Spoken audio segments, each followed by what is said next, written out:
Hello. Hi, Tim. How are you? All right. It's Tekneshia, the bright side with Tekneshia. Oh, hey, how you doing? I'm doing wonderful. We were all waiting on you. Okay. Oh, okay. Yeah, I kept saying hello. Nobody would say anything. Yeah, I'm sorry about that. Oh, okay. Yeah, I kept answering, but nobody wouldn't say anything.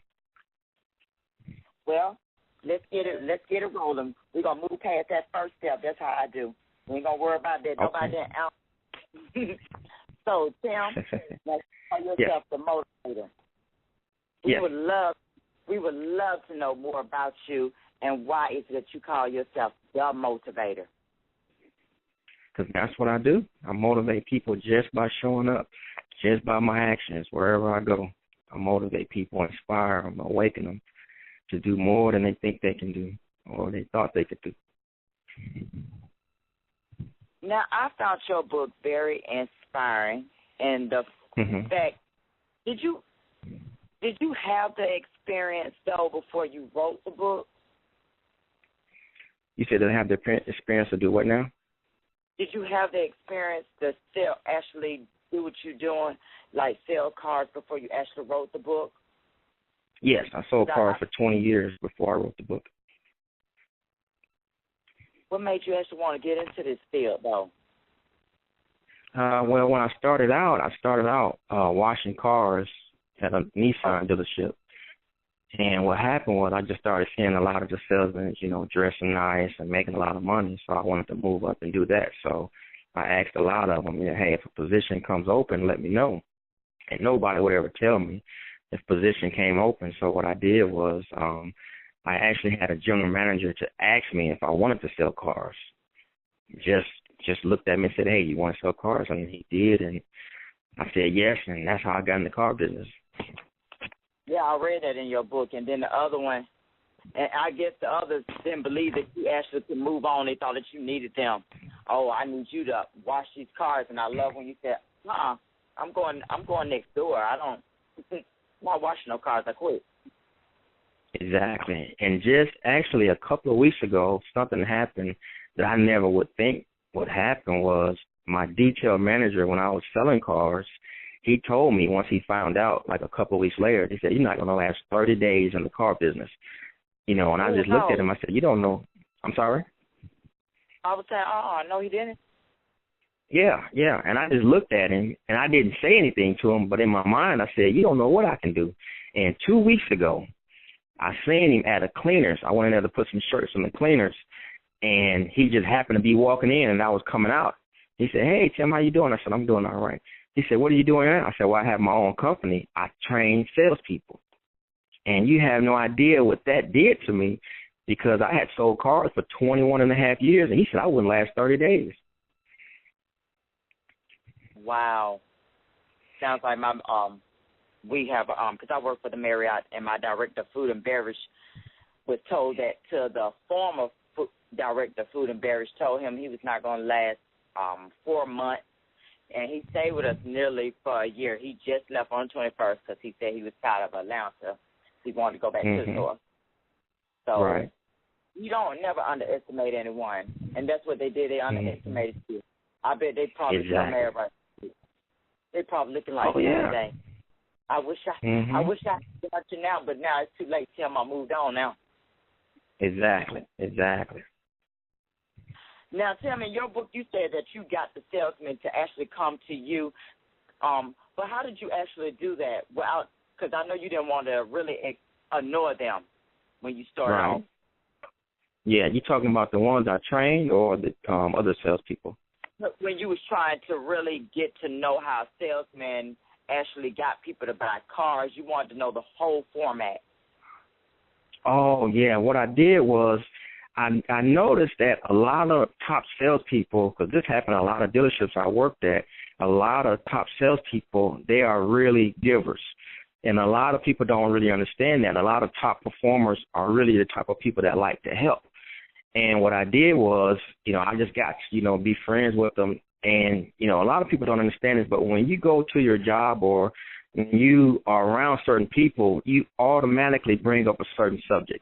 Like you got certain friends that like football, certain ones like basketball, certain one like fitness. And when you come up to them, that's kind of how you start your conversation. So what I did with them, my whole conversation was, how do I sell a lot of cars? What is the keys to success? So anytime I came around them, that was, my subject. So they always talked to me about that. And then what happened was they in turn told me to read different books and different things like that. So once I bought a book, it said read this other book. So what I did was I started learning everything about selling as much as I could, body language, psychology of selling, the human psychology, the theory of selling. I learned as much as I could, and I did that with the intent of one day being able to train salespeople that came in the business that didn't have that much experience and knowledge about it. Okay. Well, what way would you have someone to actually buy a car? Because I went to a car dealership and the salesman was trying to sell my husband a car that was red and it was small, and he was convincing him, it's space enough. And my husband, in his mind, he was looking like, no, I prefer a SUV, but he was still trying to convince him. We just left and kind of like went somewhere else. Now, what would you have what done? happened? Yeah, I've heard that story for years, and what happens is I try to train salespeople that you have two ears and one mouth. You need to listen more than you talk. And I've heard customers tell me, hey, this guy tried to sell me a convertible, and I wanted a minivan. Or he tried to sell me a van, and I wanted a sports car. What salesmen really rarely realize is the customer would tell you how to sell them if you listen to them. And what happens is I not only listen to the customer, but I always listen to what they're doing, what they're looking at, and they'll tell you how to sell them. You don't really have to try to sell them. And what I try to tell salespeople also is sell yourself. Because you're not in the car business, you're in the people business. If the people buy you and they like you, they'll buy whatever you have to sell. But a lot of salespeople come into the business, and the problem is they come in without any experience, and they don't have any training, or they get little training, or the training is not good, and then they're just thrown out there to swim or drown. And so that's the reason I got in the car business, because I kept hearing stories like that. I kept hearing salesmen not being successful, didn't know what to do. They got a family to feed. There's no training. They're not selling any cars, or they're not making any money. So that's why I wrote the book for new, what we call in the car business is green pea salespeople, but them to have some kind of foundation to build on. Now, when if your husband came in, one thing I want to do is find out what he likes and different things like that and get to know him, not just what kind of car. And he will actually start to like me, because the thing about it is when you become interested, people become interested because they don't care how much you know until they know how much you care. And the thing about me is why I sold so many cars, because I really care about people. If you didn't buy the car, I'm still going to call you and just have a friendly conversation with you. That's just the way I am. That's the way I created myself. Also, sometimes it comes a conflict of interest when it comes to the point where the credit report comes up, and then it's like, okay, I got to pay a higher fee, because that's what I had to do with Slide. I had to pay a certain. You got to pay a monthly amount, and it be so high because of your credit, and that discouraged me a little bit from getting a car. And then one took me to the out where, you got to get a co-sign, and I'm like, well, I got to get a co-sign. I'm the one making the payment. So then that discouraged. I was like, what? And one guy even told me, he was like, well, you're not going to be able to get a car because of your credit. And I was like, wow, that's so negative. You know what? I don't want that. That was like Toyota. And so that's what made me go to DriveTime, because I heard DriveTime works with you. And then they was acting funny. So I went to U.S. Auto Sales. It'd be kind of hard to really like get that sales person to really attach to you, because I feel like this, when you're in business, you should become one with the customer no matter what. And that's what our former food and beverage director who just left told us, because I'm a waitress, and he told us, you're not an order taker. You are a salesperson. That's what you do. You do the food. You don't take orders. So when I go to that table, I say, let me suggest you this type of wine. I don't let you tell me what wine you want. I'm going to suggest you that wine. Now, if you refuse it, then okay, let's move on to something else. What do you really like? So I can get you that right drink. Are you really hungry? So I can tell you that fried chicken with that mashed skin, red potatoes, and green beans. So I feel like you when you're selling your cars. But, Tim, what I want to know, With your help, is there a guarantee that you can really increase a salesperson commission if they follow your sales? Oh, it's no doubt. It's no doubt. To see what it is, let me give you an example. I went to, I don't know if you heard of like Pensacola, Florida, close to the area where I'm at. I went to a car dealership down there, and I went to probably about 10 dealerships marketing in my training. When I walked into one dealership, I just happened to walk in, and the manager yelled my name. I didn't even know he worked there. Last time I seen him, he was in my area. So he said, Tim, and I turned around, and he was there, so I told him what I was there for. I said, well, I just want to give you a small presentation on what I do. I train, new salespeople. So after about 10 minutes, he said, I'm sold. I want it. If the dealership don't want it, I'm going to pay for it for one guy. He's been here about 2 months. I want you to train him. I said, well, what I'll do also is I'll give you a free 30-minute presentation and let some of the other salespeople see if they want it. So he said, well, come the next day. So I came the next day, and the general manager didn't want me to do it. They were busy or whatever. So he let me talk to this guy that he wants me to train for about 30 minutes. After I talked to him, he said, I got another guy I want you to talk to. So this other guy came, and this guy, he had kind of a, he knew it all type of attitude. And what I'm really good at is I'm really good at reading people. And I know how to not cause conflict, but to get my point across. So I asked him, I said, well, how long have you been in sales? He said, about 1.5 years. I said, okay. I said, I've been selling about 21.5 years. And I said, I'm a sales trainer. And I just mentioned to him, I said, I'm also a business strategist. He said, now, what is that? I said, I can walk into a dealership and I can tell what can help this dealership. Not what the problem is, but what can help them make more money. And he just looked at me and he said, what do you think can help this dealership here? I said, your shirt.